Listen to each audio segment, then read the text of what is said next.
Our second article today will be presented by Charlie Noble from the University of Tennessee. In this Journal of Marketing article, they examine how companies can actually increase the odds that their co-created new products will succeed. And what they discover is actually a very unique communication strategy that helps these new products take off faster. So thank you very much for joining us today, Charlie. Thank you so much, Chris. And thank you, Jerry, for a great kickoff. And thank you, everyone, for being here today. So I'm going to talk about a really interesting project that we've worked on for a while now. You can see our co-author team here, Helen Wang, Darren Dahl, and Sung Ho Park, all brought a lot of really interesting talents to the project, which we needed to make a really neat paper, we think. So what we're talking about today are called co-created innovation. And hopefully, as I tell you about these things and give you some examples, you'll be able to relate to some that you've come across. But a co-created innovation is a novel or innovative good or service created interactively with value added between a firm and what we call a consumer inventor. So I'll give you one example. Here's a really interesting, relatively new platform created by General Electric. And so we're seeing a lot of traditional legacy companies trying to tap into these creative ways to innovate. The reason they do that, as a little bit of background, is traditionally a company like General Electric conducts a tremendous amount of traditional market research, gathers consumer insights in different ways, and so on. But at the end of the day, when it's time to innovate and come up with new ideas, traditionally, it's a pretty small team that would do that. So if you think of the Skunk Works model where you're going off and being innovative, it's typically a fairly small team. The idea here is to tap into, not so much the wisdom of the crowd, you've heard of that expression, but the creativity of the crowd is a better way to think about it. So General Electric created a new platform called First Build. And the idea here is to solicit ideas from consumers and potential consumers for, in this case, appliance-related products that they may be able to create in collaboration. So one thing they found when they opened this platform up was that there apparently is a large base of consumers that is very passionate about the kind of ice that they consume. So to a lot of us, ice is ice, but apparently that is not true to a lot of consumers. And so there are consumers really passionate about that. In particular, they would cite Sonic drive-ins, for example, as a place that has really interesting and different ice. It's got a different shape to it. It's got a different texture to it. It melts in your mouth differently. You can chew it more easily. So apparently there's a real science behind this in terms of how the ice is created. And so in this case, they had this platform. They had a consumer come up with an idea. Apparently they had a little bit of engineering background, so they could get a bit technical about it. Suggested a different kind of home ice-producing machine that would create Sonic-like ice cubes that would make them really happy. There were products like this on the market already at $2,000 to $3,000. But in collaboration, so General Electric saw this idea, kind of latched onto it, iterated with the consumer a bit on the idea, and in the end, they came up with a great product that sold for only about $500 retail. And in just a few weeks, they raised $2.8 million in Kickstarter-type funding of early adopters of the product. So great idea, very exciting. Chances of the GE innovators actually thinking of that on their own, fairly slim. But this consumer kicked in an idea, it took off, ran with it, and it was really powerful. So this is kind of a success story of the kind of thing that we're looking at. And we're seeing more and more companies doing these kinds of things. So the benefits of this sort of co-creation approach are, well, one, that everyone's doing it. So in one way or another, 78% of companies are using their customers or potential customers as part of the innovation process. So you probably heard the phrase open innovation, and that's just a broad category for a lot of these things. So companies realize that their consumers have a lot of great ideas, and there are also side benefits in terms of getting consumers more wed and engaged in the brand, more loyal, and so on that come from this. It fuels the innovation pipeline of companies. So a simple way to think about it is, would you rather have 10 innovators sitting in a conference room with a bunch of sticky notes, or would you rather have 10,000 or even 100,000 consumers out there with all of their daily pain points and creative ideas that come from those and things they can offer up? And so clearly, more is better on some level when you're thinking about thinking new creative ideas. This approach also results in some of the most innovative products that we see on the market these days, and we have a lot of different examples of that we can talk about. Challenges, though, in doing this are the high failure rate. So Quirky, which was a pioneering platform in this kind of co-creation model, withdrew 70% of its 500-plus co-created products because of stagnant sales. They just didn't take off. So trying to find products that don't just resonate with a small core of customers but have mass appeal is certainly a challenge. Now, one great example of a co-creation platform, a little non-traditional, the way we think of it today, but really is the Apple App Store. So you may know that anyone can create apps for Apple and submit them to the App Store. There's a developer kit that you need to get hold of, and you need a little bit of technical expertise, but you can create a product, and then Apple will help you refine it and get it ready for their website and so on. And they do that, but about 80% of those apps fail.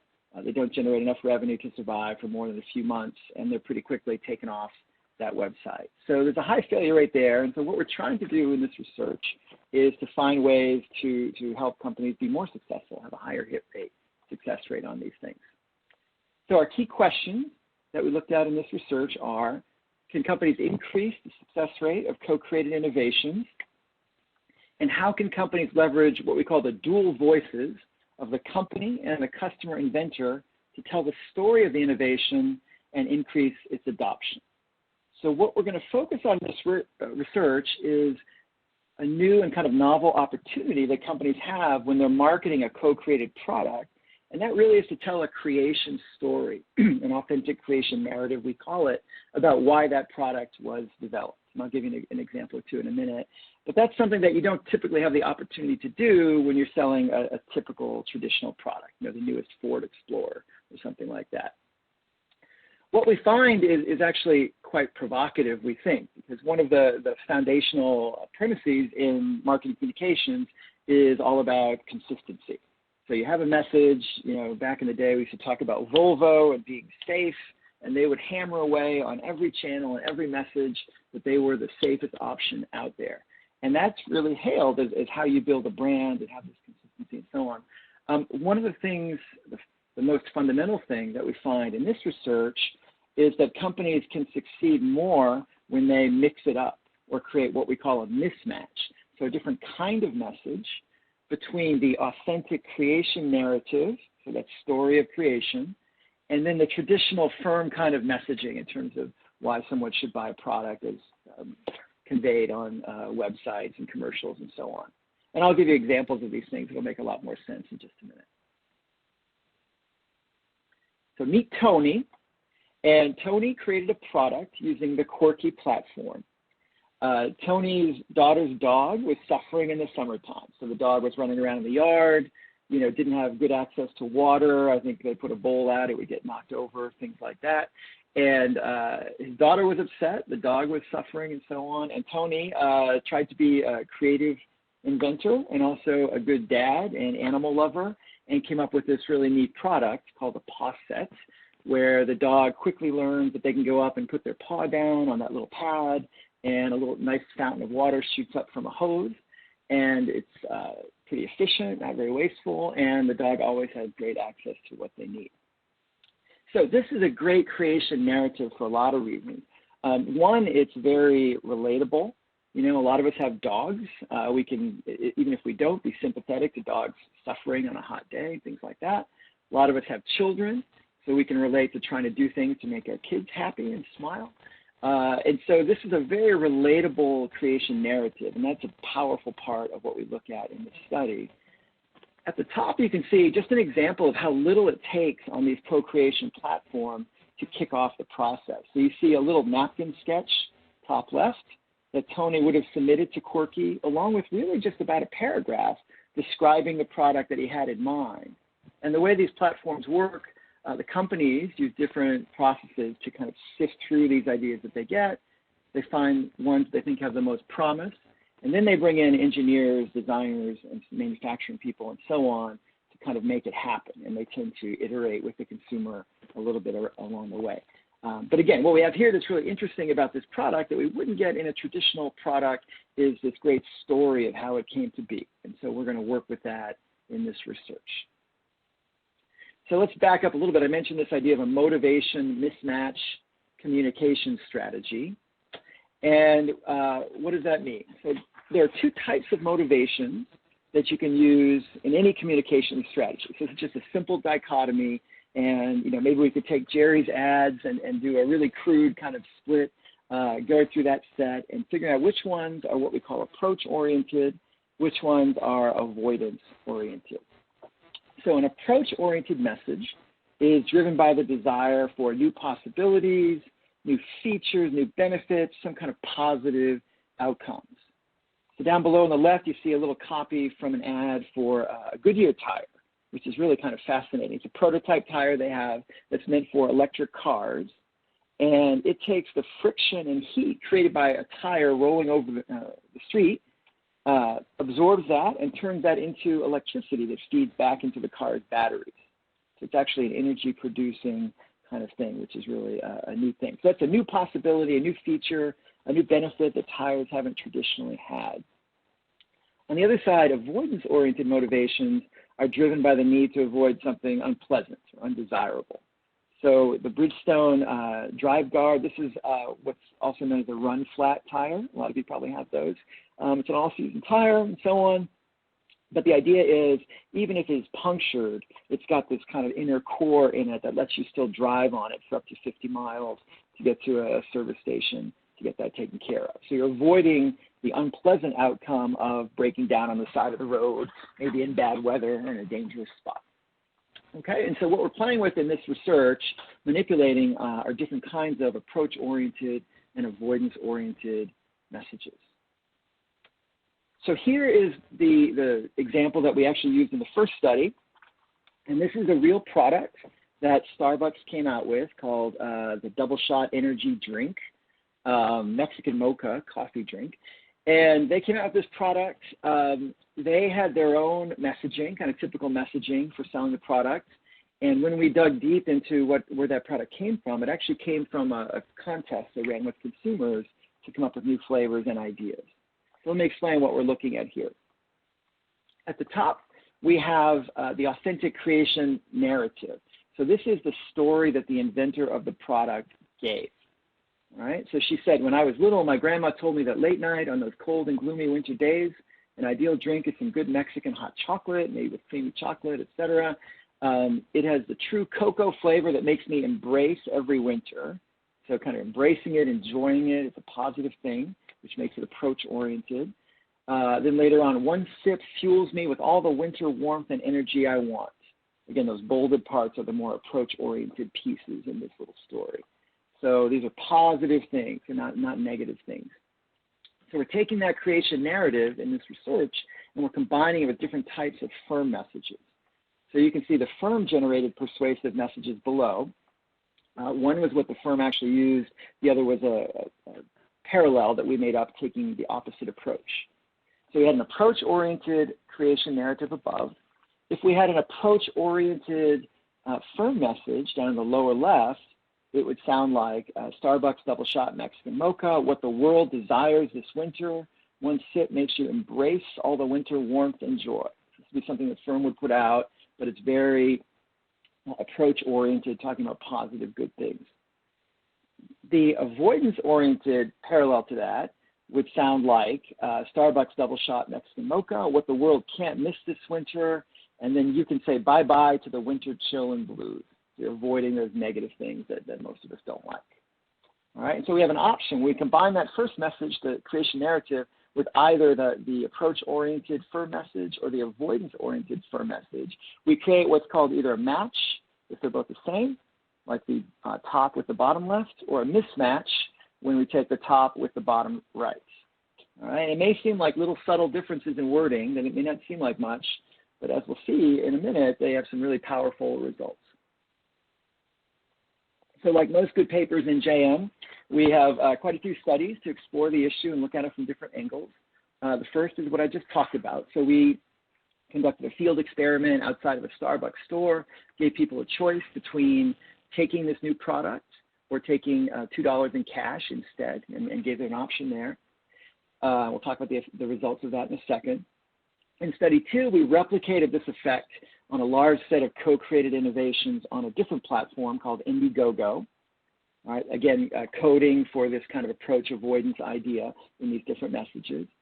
In studies 3 and 4, we ran some more controlled experiments to try to look at the mechanism that's really causing this mismatch approach to work well and why that might be. And then we also looked at the idea of consumer expertise, whether more expert consumers were as influenced by this phenomenon as more novices. And we looked at some sample products. And I would just say one of the things that really came out strongly here, particularly looking at these mechanisms, is the power of people's own stories. So the way that story about Tony really works psychologically is that, yes, you're kind of sympathetic to Tony and you like him, but it's really more about tapping into your own stories and your own personal memories of, in that case, dogs on a summer day, playing with your kids, taking care of your kids, and so on. And that's really the mechanism that we get at that drives this thing. And then in study 5, we validated a lot of what we found on a large scale, looking at a whole set of products put out by this quirky platform again. So let me just hit on a couple of highlights here. All right, so this is the data that comes from that first study about the Starbucks product here. And so again, we're looking at this motivation mismatch idea versus the match. And again, keep in mind how subtle those wording differences might seem, but little things like that can make a huge difference. What we found here was in that mismatched example, which was again the top creation narrative with the bottom right firm message. 56% of people opted for the Starbucks drink in that situation versus the $2. And when we had a match, kind of a similar, consistent message, again, traditional marketing communications, only 26% of people opted for the drink. So we had a huge difference, almost 30% more adoption using our mismatched approach.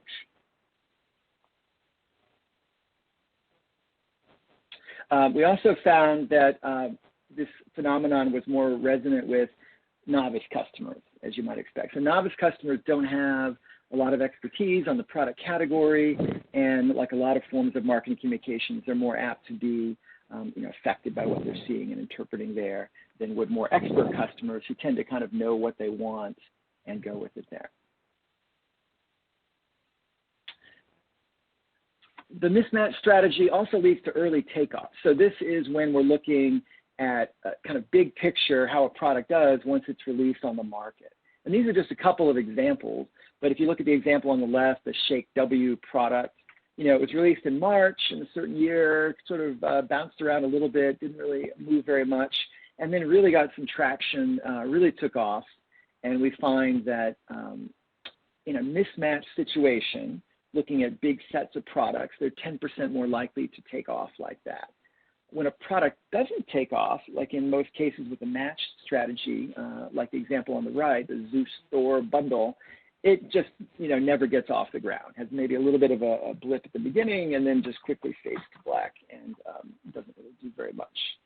So again, we're looking at this phenomenon in lots of different ways, and we're finding the same effect over and over again, which is really interesting. Some key takeaways from this research are we believe that it really elevates the consumer's role in co-creation from inventing. So the early stages of co-creation and open innovation were really just ideation, if you're in that world. So it's just getting initial ideas and saying, okay, give that customer a pat on the head, and we're going to take their napkin sketch and just kind of run with it and do our own thing if we're a big company. But what we're seeing now, which we think is much more sophisticated and much more interesting, is that by using these creation narratives, these initial inventing consumers become spokespeople for the product throughout its life.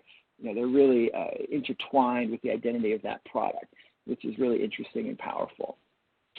To maximize adoption, especially among novices, companies need to understand what that authentic creation narrative looks like and combine it with their own messaging to create this mismatch strategy that we're talking about. And then on the bottom there, you can just see some logos from various platforms that are out there. There are actually quite a few different co-creation platforms. Some are company-specific, like the Dell example, and others are more broad-based, like some of the other ones there. And we're really seeing a rise in these things, but also, again, a high failure rate. So we think that using the principles that we've talked about in here can really help this model succeed more across a range of categories and industries. And so thanks for listening, and we'd be really happy to take any questions anyone has.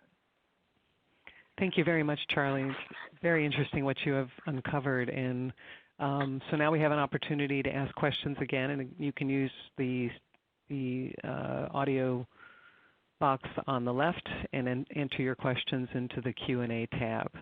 So one question that I had while we're waiting for a few to come in is, you talked about one of the studies uncovering the mechanism. Like, well, why is it that people actually react so positively to this mismatch strategy? So what's going on there in terms of what's happening inside the consumer and why they react so much more positively to produce the adoption levels that you see in your results? Right. Good question. So it's a complicated process, as best we can tell, but again, we've kind of supported it quite a bit over and over again. The way I think of it is, it's a combination of two things. One, when you have this mismatch idea, you have different kinds of messages, it results in more information that people have to process. So to get technical, you can talk about ideas like cognitive load and things like that. But it's just the idea that people have more to kind of sift through to find meaning in. And when they do that, when they have more information to sift through, they look for things to make it easier to do that.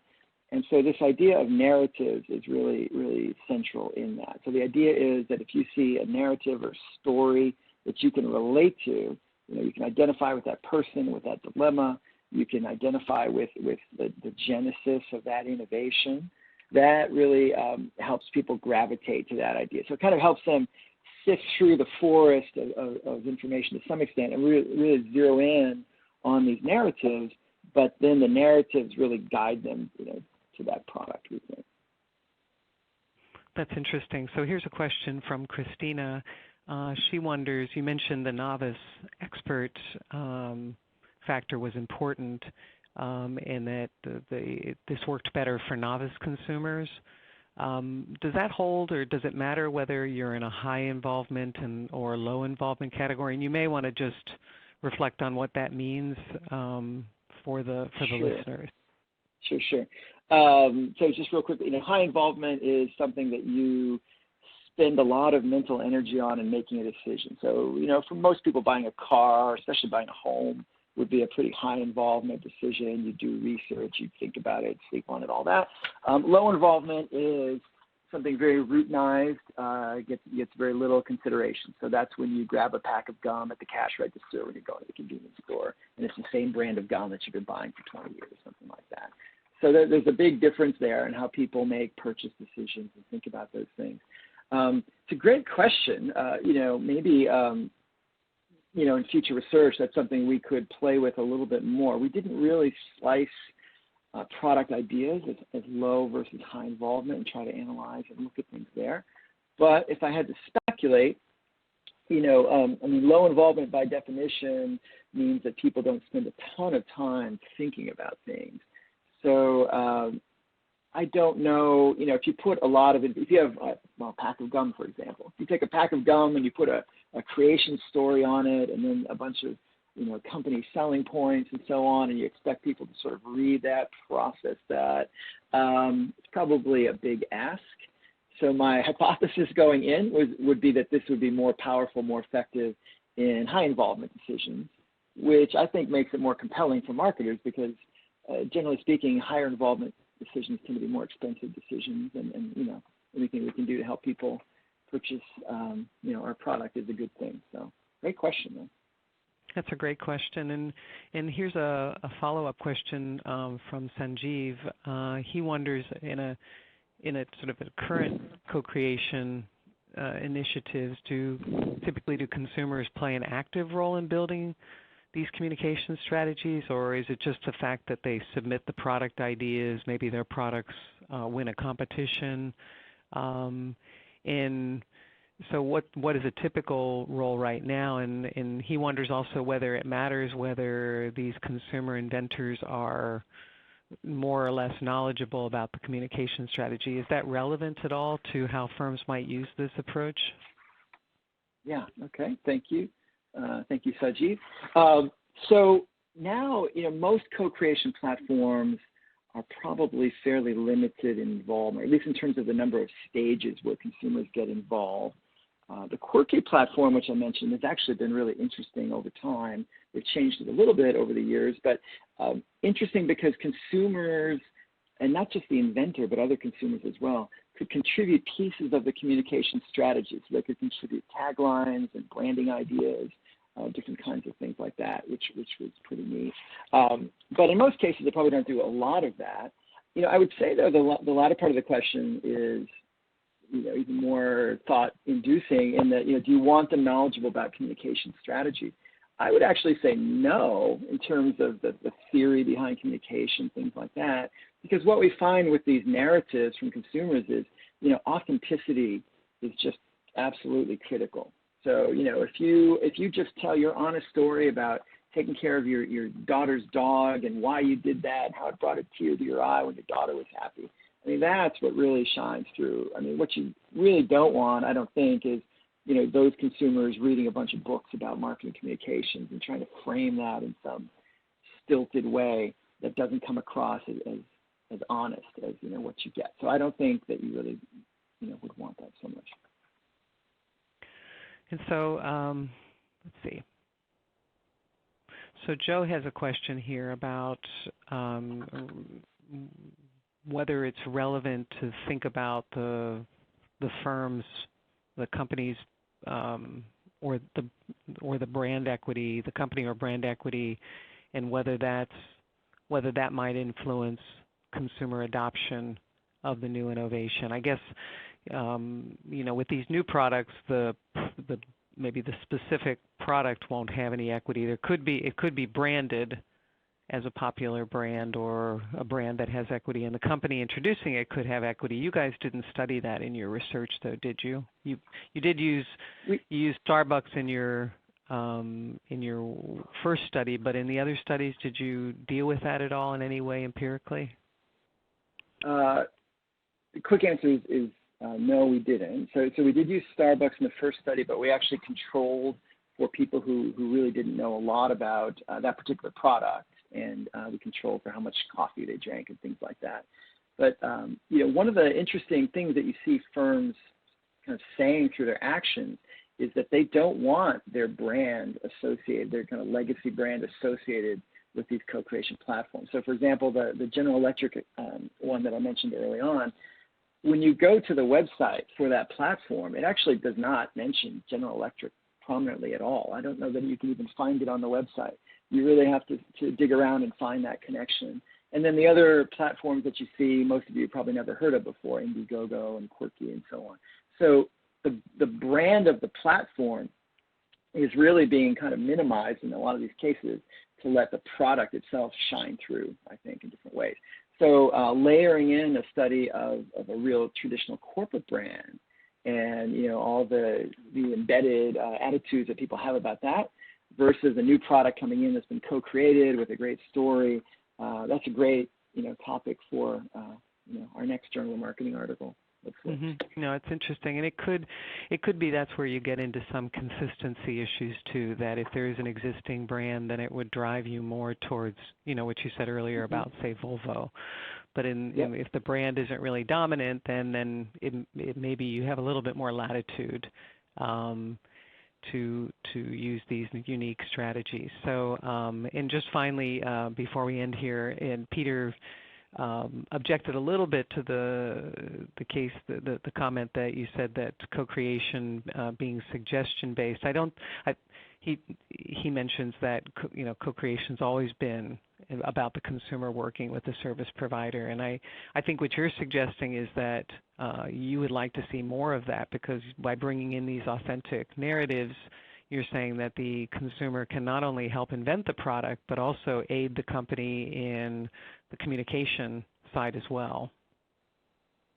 Yes, absolutely. The whole idea of co-creation being a suggestion box kind of thing, where somebody has, a quick sentence even that they fill out on some web page and send in, it's superficial. It creates an incredible amount of chaff and clutter that companies have to sift through to try to find great ideas.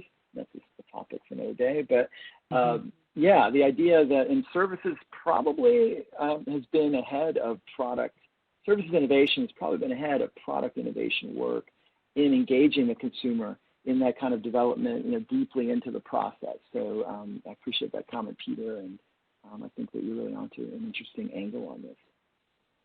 Well, wonderful. Thank you so much, Charlie, and thank you to both Charlie and Jerry and the author teams, which you could see there's so many people involved in these interesting projects, for taking the time to share your research with us today.